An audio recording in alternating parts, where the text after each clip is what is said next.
Salut tout le monde, Faberglass de MMA Talk et je suis là aujourd'hui pour mon preview de l'UFC Norfolk dans l'ancien setup, hein, regardez, c'est l'ancien setup. Ça me tentait pas de tout déplacer dans ma chambre, je sais que l'angle de caméra est pourri, le lighting est pourri, mais c'est pas grave. La carte aussi est pourrie, guys, donc ça fit, on est en business. Ouais, c'est ça. Je suis là pour vous présenter mes analyses et prédictions complètes pour la carte de l'UFC Norfolk qui va avoir lieu ce samedi et qui va nous présenter précisément 2 à 3 bons combats max. Le reste, c'est tout du filler. La carte a déjà été popée, mais il y a eu tellement de blessures là, que c'est vraiment un événement qui ne va qu'exister, puis nous donner un bon main event. Parce que oui, le combat de main event est excellent, et c'est par ça qu'on va commencer, évidemment.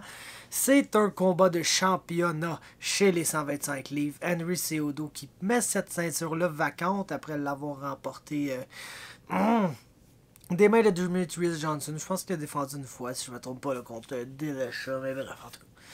Joseph Benavidez affronte Davison Figueiredo dans ce combat-là, et puis basically, là, on a quelqu'un qui, sur papier, là, en théorie, est vraiment meilleur que l'autre partout. C'est-à-dire, Davison Figueiredo, ce qu'il fait là, c'est avancer pour draw tes shots, puis de là, il te counter très hard. Puis c'est pas le gars qui va être le plus actif dans un combat, bref. C'est pas lui qui va pousser l'action, l'aider, lancer beaucoup de strikes, mais cependant, ce qu'on peut pas lui reprocher, c'est qu'il est très opportuniste, c'est voir ses opportunités et n'en manque pas une. T'sais, habituellement, c'est pas... Il y a certains combattants qu'on voit des fois avoir une opportunité, mais pour but de rester défensif, ne va pas sauter sur cette opportunité-là. Si tu laisses une ouverture à Davison Figueiredo, il va te counter, puis il va te counter très hard. C'est... Tu sais, là où j'ai un peu de difficulté dans ce combat-là, c'est comme j'ai mentionné, tu sais, Joseph Benavidez va être un meilleur striker que Davison Figueiredo, je crois. Surtout sur le lead, si on y va, tu sais, qui est le meilleur counter-striker des deux. C'est peut-être Figueiredo, il va être plus puissant aussi, mais généralement, quand on parle du combat debout, le gars qui est le plus technique des deux, le gars qui va setter les meilleurs traps des deux, ça va être Benavidez. Même chose au niveau de la lutte. Benavidez est bien meilleur que Figueiredo et un bien meilleur grappler. Figueiredo n'est pas un mauvais grappler, loin de là. C'est pas mal un gars qui veut prendre le top s'il en a la chance, puis de là, il lance du gros ground and pound. Il est bon, c'est un bon gars de top control pour causer du dommage. Il est très athlétique aussi, mais je ne sais pas s'il a la technique pour constamment gagner les scrambles contre Joseph Benavidez. Et puis, tu sais, basically, on a quelqu'un qui, selon moi, est plus skilled, peut-être un peu vieilli, donc peut-être perdu peut-être une petite coche d'athlétisme contre quelqu'un qui va être beaucoup moins technique, mais ô combien puissant, fort et athlétique. Les shows que j'écoute de Bloody Elbow, de Preview, ont fait la comparaison entre Davison Figueiredo disant que c'était basically le flyweight Yoel Romero, puis c'est une très belle comparaison. C'est quelqu'un que... Il va pas nécessairement pousser l'action, mais très opportuniste, et gros et fort et puissant. Et a ce qu'il faut pour finir quelqu'un à pas mal tout moment du combat. Donc ça va être un excellent combat, un excellent match-up. J'ai Joseph Benavidez par décision. Je pense qu'il est supérieur, comme j'ai dit, à Figueiredo dans pas mal tous les aspects. Mais mon Dieu que ça se pourrait qu'il se fasse juste cut. Et puis qu'encore une fois... le championnat lui échappe, lui qui est probablement un des meilleurs combattants de l'histoire des arts martiaux mixtes à ne jamais avoir gagné un titre. C'est sa chance là. Ne doit pas laisser filer ça, mais on sait jamais ce qui peut arriver. Puis Davison Figueiredo est direct le gars que tu peux être en train de battre et puis que à un moment ou l'autre va sortir un lapin de son chapeau et gagner ce combat-là par finish. Donc j'ai Benavidez par décision aussi pour remporter ce championnat-là. Ça nous mène au co-main event de la soirée. Oh là là là là là là. En plus, je pense que c'est comme même pas un injury switch-up ce combat-là. Felicia Spencer est de retour face à Zara Fern. Et tabarnouche, Zara Fern, là, c'est littéralement fait out-grapple par Megan Anderson. La fille qui se fait out-grapple par tout le monde qu'on disait, mon Dieu, aucun grappling, hein, cette fille-là, elle va tout perdre les combats contre les gens qui vont essayer de la grapple moindrement, puis là, elle arrive, puis elle out-grapple Zara Fern, ça te montre juste à quel point Zara Fern est mauvaise au sol, et elle affronte Felicia Spencer, qui est littéralement Ben, tu sais, je m'en dis une des meilleures grapplers dans la division, mais il n'y a pas de division 145 livres dans l'UFC. Basically, il y a comme deux filles, puis le reste, c'est des glorified 135 livres qui move up une fois de temps en temps. Zara Fian, je pense, c'est une des seules vraies 145 livres. C'est une bonne combattante debout en plus, donc ça a réussi à garder ça debout. Ça peut bien aller pour elle, mais Felicia Spencer est tellement un bull qui va essayer d'amener ça dans le clinch puis d'amener ça au sol de n'importe quelle façon. Et puis on l'a vu contre Megan Anderson, si elle est pas capable d'amener le combo au sol, elle va pull guard, elle va travailler de son dos puis elle est excellente de là aussi. Donc j'ai Felicia Spencer soumission premier round assez facilement ici. Ensuite, 205 livres, Ion Kutelaba affronte Magomed Ankalaev. Puis ça va être très intéressant pour le temps où les deux combattants vont avoir de l'énergie. Parce que Kutelaba, malheureusement, on l'a vu gas out. Ben, en fait, il y a deux choses avec Kutelaba qui sont vraiment très importantes et non négligeables. La première d'entre elles, gros cardio issues, rarement dépasser le premier round. On voit un Ion Kutelaba en bonne condition physique. Et peut-être une petite lacune au niveau de la défense des takedowns. Peut se retrouver pris sur son dos. C'est pas juste qu'il défend mal le takedown, mais il y a très peu de réponses une fois sur son dos sur comment se lever, comment améliorer sa position dans cette place-là. C'est pas ce que tu veux là, contre Ankalaev. Ankalaev va être quand même game d'échanger debout contre Kutelaba. Ça risque d'être dangereux parce que Kutelaba, c'est un swarmer. C'est quelqu'un qui va vouloir lancer en combinaison avec puissance. Ankalaev lance aussi avec puissance, mais c'est plus un range, one power shot at a time striker. Donc peut-être que Kutelaba peut avoir du succès là, mais peut-être aussi qu'il va se puncher dans le clinch assez rapidement et se retrouver au sol contre quelqu'un qui va être absolument un bien meilleur grappler que lui. J'ai Ankalaev par TKO, deuxième round dans ce combat-là. J'aurais dit soumission, mais on n'a jamais vu Ankalaev passer aucune soumission à personne. C'est un beau lutteur, mais le gars préfère vraiment te sacrer des coups de poing d'en face au sol que d'essayer de te soumettre. Donc j'ai un TKO ground and pound, deuxième round pour Ankalaev. Ça nous mène à un autre esti de combat fuck all chez les 145 livres féminins. Megan Anderson affronte Norma Dumont. Elle a 4 pro fights.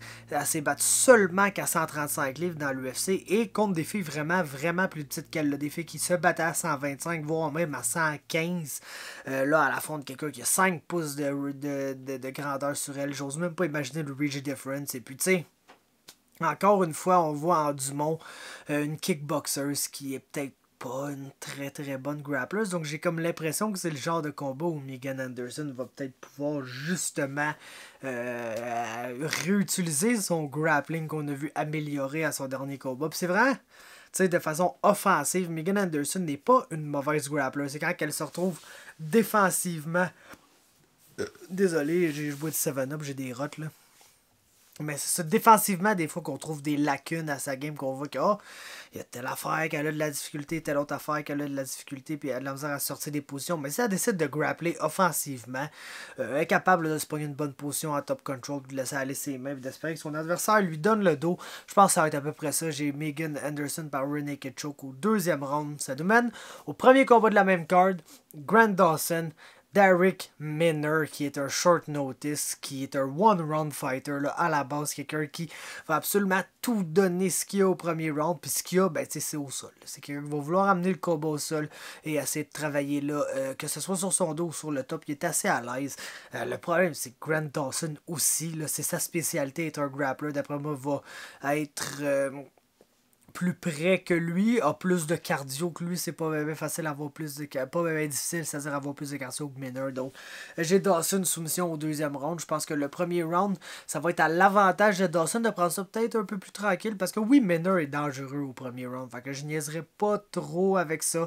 J'attendrai au deuxième round, puis au deuxième round, va sûrement être capable d'aller chercher une soumission. Surtout que Minner risque d'être assez fatigué, qui va probablement essayer d'aller au sol coûte que coûte, puis si ça marche pas, de se retrouver sur le top, va juste donner une très bonne position à Dawson puis le laisser travailler de là. Donc Dawson, soumission, deuxième round. Ça nous mène au prelim. Le main event des prelims, si ça existe encore, c'est un combat chez les 135 livres. Gabriel Silva, le frère d'Eric Silva, affronte Kyler Phillips, qui fait ses débuts dans l'UFC. C'est quelqu'un qui avait été à Ultimate Fighter. Je me rappelle plus trop contre qui avait perdu, mais en tout cas, Pas très important, moi vous dire, c'est un bon combat pareil, un bon prospect fight. Je vous dirais que le bottom line ici, c'est probablement que les deux veulent grapple. Et puis, ben, ça va être le meilleur grappler qui va gagner. Moi, ma suspicion, ben, c'est que c'est Gabriel Silva, mais je vous dis probablement juste ça, parce que j'ai vu Silva être très compétitif au sol contre Ray Borg, qui est un excellent grappler. Donc c'est pas mal ça l'étendue de mon analyse. Kyler Phillips, ben, tu sais, je l'ai vu Ultimate Fighter, je l'ai vu jusqu'à quelques combats de lui avec LFA notamment, mais unproven, ça serait le bon mot ici. Je ne l'ai, dans le fond, j'ai jamais vu Kyler Phillips avoir du succès au sol contre quelqu'un du niveau de Gabriel Silva. Puis j'ai vu Gabriel Silva avoir du succès au sol contre quelqu'un du niveau de Ray Borg, ce qui me fait dire que c'est probablement un très bon grappler. Donc j'ai Gabriel Silva par décision. Ensuite, 185 livres, Brendan Allen, Tom Breeze. Puis ça, c'est un combat intéressant. Là. Quand je dis 2 à 3 bons combats, peut-être 4 bons combats sur cette carte-là, ça, c'en est un. Et puis, ben, c'est parce que ça va être, tu sais, un match-up qui est étrange dans la façon dont les styles vont jouer un contre l'autre. Parce qu'on a Tom Breeze qui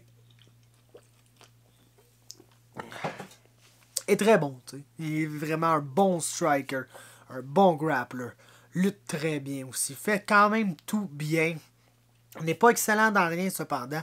Et je vous dirais, ce n'est peut-être pas le combattant le plus dangereux quand il est debout. Il travaille son range game, fait peut-être un peu passer à un Rory McDonald derrière son jab.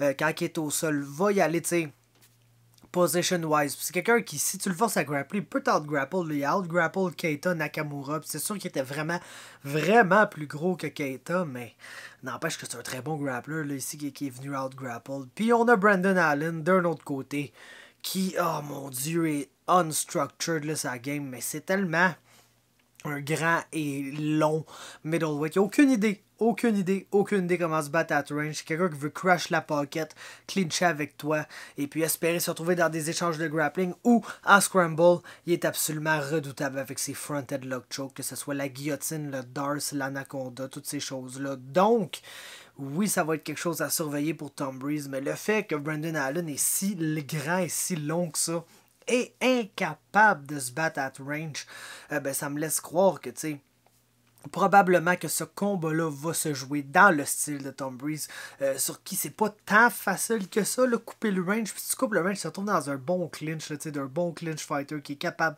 d'aller chercher ses takedowns. Puis on a, je vous dirais, Allen qui est peut-être un peu submission over position, dans le sens que c'est un fighter qui est wild, qui va essayer de rendre ça ugly, va essayer de rendre ça un scrap, puis essayer d'attraper une position à quelque part, une soumission, c'est-à-dire à quelque part dans un scramble. Contrairement à Tom Breeze, qui va essayer de garder ça intelligent, garder ça stratégique et garder ça très positionnel. Quand il va être debout, va vouloir être at range, travailler derrière son jab. Quand il va être dans le clinch, va vouloir travailler ses amener au sol. Quand il va être au sol, il ne va pas s'exciter pour scramble tant que ça avec Allen, va essayer de garder sa position, s'écraser là. Puis là, un coup qui va être confortable dans sa position va travailler soit pour l'avancer ou pour l'ender du dommage, l'ender du ground and pound. Donc, j'ai pas choisi d'aller avec Breeze ici, combattant vraiment plus intelligent, plus stratégique qu'un Brandon Allen qui est skills, qui fait des belles choses, mais que c'est un gars qui justement va essayer de crasher le range de Tom Breeze. Puis je pense juste pas que ça va si bien aller que ça pour lui. Donc j'ai Breeze par décision. Ça nous mène au combat de poids lourd. Marcin Tybura, Sergey Spivak. Puis c'est pas compliqué l'analyse ici. Si Marcin Tybura est vraiment autant fini qu'il en a l'air, va peut-être perdre, mais va sûrement gagner. Parce que Sergey Spivak est pas bon. Pas bon, puis tu sais, oui, il s'est retrouvé comme dans le ranking, on ne sait trop comment, ben en fait c'est en battant Tite Wivasa qui lui on ne sait trop comment s'est retrouvé dans le ranking. L'affaire c'est que Tite Wivasa est encore moins bon probablement que Sergey Spivak et quelqu'un qui, cet échange debout avec lui va donner des bons combats, va être intéressant, va peut-être même gagner, même si c'est pas le plus technique des strikers, mais si tu le grapples moindrement, le gars est horrible au sol, il n'a aucune idée de comment se relever. Puis Spivak, ben, s'est servi de ça pour justement l'out-grapple. Je pense pas qu'il va out-grapple Marcin Tybura. Je pense même qu'il est un moins bon grappler que Marcin Tybura. Donc il reste le combat debout pour lui faire mal. Ça n'a pas l'air d'être un heavyweight avec tant de power que ça. Donc j'ai tendance à être confiant pour Tybura ici. Je vais y aller avec Marcin soumission round 2 parce que je pense que Spivak va se rendre compte qu'il va devoir grappler dans ce combat-là. Puis une fois au sol, va se rendre compte qu'il n'est juste pas le meilleur grappler des deux. Ensuite, Un combat intéressant, mais pour des raisons bizarres aussi. J'ai les 155 Louis, 155 livres.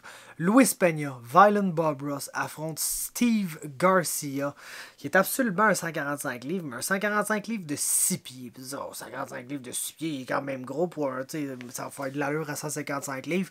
Il affronte quand même Violent Bob Ross ici, qui est genre 6 pieds 3, là, quelque chose comme ça, qui a absolument pas rapport pour cette division-là. Puis oui, il est grand, puis il est mince, mais le problème, là, avec Violent Bob Ross, c'est qu'il est incapable de pousser l'action. Incapable, incapable, incapable. Il fait tellement des belles choses, tu sais, individuellement, debout, tu sais, quand il travaille derrière son jab, l'aine du volume. C'est quelque chose d'assez beau, il travaille, il est fluide, cependant. Il n'a vraiment aucune lutte, là. Puis c'est con parce que je pense que c'est comme un lutteur, Violent Bob Ross, à la base. Puis offensivement, lutte bien. Défensivement, ne lutte pas. Il ne lutte pas, ne défend pas les takedowns. Puis c'est sûr que il est fait sur le long, puis il est bizarre au sol. Puis il est capable de rendre les combats serrés, mais il est capable de ne pas les gagner aussi. Puis souvent, je regarde Violent Bob Ross, puis je regarde ses skills, puis ce qu'il est capable de faire dans la cage. Je me dis, si tu étais capable de tout mettre ça ensemble, tu battrais facilement ton adversaire. But somehow, le gars réussit à se retrouver dans des mauvaises positions, de, se retrouver en side control en dessous, puis aller chercher un genre de weird tie-up où son adversaire peut rien faire, mais que ça fait que les deux sont pris là, puis il passe quand même 2 minutes sur son dos, en side control, en dessous, à rien faire, à part empêcher son adversaire de lander du dommage, et puis... T'sais, on a dans ce combat-là en Steve Garcia juste quelqu'un qui va aller de l'avant et qui va essayer de boxer son adversaire. Puis je pense pas qu'il va avoir l'avantage au sol. Je pense même qu'il va être un peu susceptible à se faire takedown par Violent Bob Ross et puis qui, d'un autre côté, ne va pas être nécessairement le gars qui va menacer Violent Bob Ross avec des takedowns. Mais je pense que tu sais, Violent Bob Ross, c'est probablement le gars de 6 pieds 3 qui se bat le moins bien at range. Ça me fait un peu mal au cœur de dire ça, mais la comparaison avec Luke Rockhold est vraiment là. On a quelqu'un qui a du bon jiu-jitsu, qui est bon au sol, qui est peut-être un peu trop willing de se battre au sol dans des positions qui ne l'avantagent pas, puis qui, debout, devrait être un excellent range striker, mais somehow ne l'est pas. Puis il est capable de montrer des vraiment beaux flashs debout que tu dis, ah, tu sais, il a une belle technique, lui, mais il n'est pas capable de transférer cette technique-là en quelque chose d'efficace dans l'UFC. Donc, je pense que Luis Peña est meilleur. Je pense qu'il est plus gros. Je pense qu'il y a le short notice qui va jouer en sa faveur. Mais on dirait que je peux pas me fier sur lui. Surtout contre un gars qui va y aller pendant 15 minutes, qui va aller de l'avant, qui va essayer de mettre des mains sur lui, de briser le range, puis de rendre ça vraiment inconfortable. Ça, c'est Steve Garcia.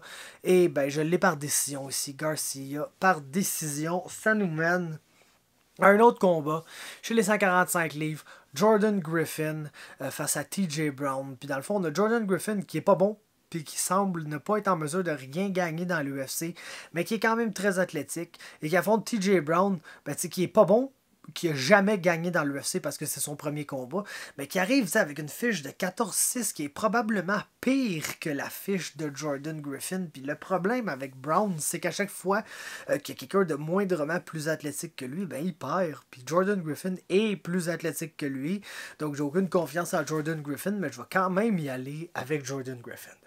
Ensuite, 145 livres, un autre short notice, Elon Cruz affronte Spike Carlyle.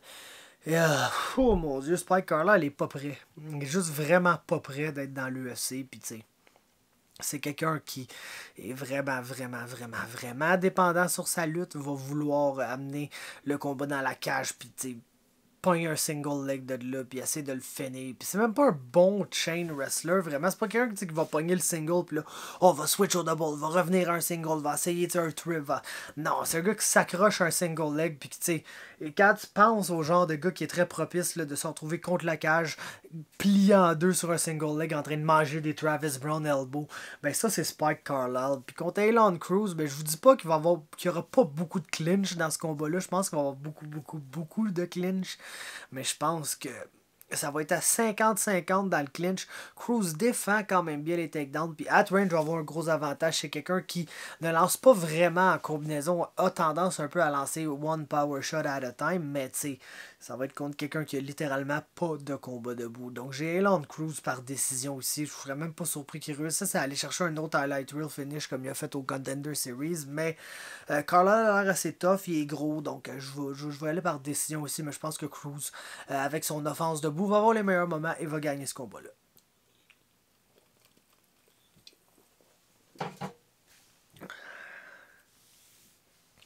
Il en reste rien qu'un. Et c'est absolument incompréhensible qu'il se retrouve là parce que, tu sais, selon moi, là, c'est pas mal le troisième meilleur combat de la carte. Je serais quasiment game de dire deuxième meilleur, mais c'est Kutelaba et Ankalev sont des gars qui sont comme pas loin du top 15 puis qui pourraient, tu sais, dans le cas d'Ankalev, je pense être dans le top 15 voire même plus haut que ça dans cette division-là. C'est pas encore le cas avec Sean Brady et Ismaël Nordiev, mais ça va être un très très très bon combat de strikers, ça va échanger debout, ça va être le fun, et puis écoutez, Nordiev, j'ai encore de la misère avec lui un peu à le saisir parce que tu sais, il arrive dans son premier combat contre Michel Pereira, défend toutes les takedowns, défend les amnosols, défend le grappling, allume Pereira complètement, Prazeres, c'est-à-dire Michel Prazeres, allume Prazeres complètement là, debout, là, complètement, puis là, le domine aisément. Deuxième combat, affronte Chance Rencounter, ou Chance Rencontre, là, comme j'aime l'appeler, mais arrive là, perd, se fait out-wrestle, mais tu sais, out-wrestle comme quelqu'un qu'on dirait qu'il n'a jamais fait de grappling de sa vie, puis là, t'es là, coudonc, il était tellement bon avec son grappling au premier combat, puis ça a bien mixé ça avec son striking, son range game, son jab, toutes ces choses qui sont vraiment beaux debout. Et puis donc, out the window, complètement disparu. Puis là, il arrive à son troisième combat, c'est-à-dire contre Siyar Barduzada. Et puis, ben, tu sais, fait un peu la même affaire qu'à son premier combat. Utilise moins de grappling parce qu'évidemment, c'est Siyar. Puis Siyar aime pas mal plus être at range, te soigner des gros overhands qu'essayer de te grappler. Donc, il y a moins de grappling dans ce combat-là, mais je sais pas quoi m'attendre, tu sais. Michel Prazeres, selon moi, va pas mal toujours rester un meilleur grappler, un grappler plus dangereux que Chance Rencounter. Donc, je m'explique vraiment mal cette défaite-là. Je sais pas qu'est-ce que ça veut dire pour ce combat-là. Là. Bien franchement, je pense pas que Sean Brady est vraiment le gars qui va amener des takedowns. Là, parce que je pense que ça serait tout à son avantage. Si Brady est capable d'avoir, je te dirais, du succès 50-50 debout et de lander des takedowns, c'est lui qui va gagner ce combat-là. Cependant, j'ai vu dans 2 combats sur 3, je tiens à le préciser, Nordiev assez bien défendre les takedowns. Puis tu sais, on s'entend que Brady est vraiment plus un striker. C'est un partenaire d'entraînement quand il est à Philadelphie de Paul Felder. C'est un striker, c'est un bon striker. C'est quelqu'un qui fait bien les choses, mais Nordiev est vraiment bon à range avec son jab, kick bien aussi. C'est un beau striker, bien éduqué en striking, qui lance de belles techniques, qui travaille très bien. Donc j'ai tendance à favoriser Nordiev debout et j'ai pas confiance que Brady va être en mesure de lander des takedowns pour changer ce combat-là. Donc, ben, je vais y aller avec Nordiev par décision. Puis c'est ça qui va conclure mes analyses et prédictions pour la carte de l'UFC Norfolk qui va définitivement arriver à quelque part samedi. Laissez-moi un like si vous avez apprécié. Laissez-moi aussi un commentaire pour me faire part de vos commentaires. Abonnez-vous à MMA Talk sur Facebook, sur YouTube, sur Instagram, sur Twitter. Visitez le mmtalk.ca. Et puis, ben, c'est ça. On se parle une prochaine fois, les petits amis.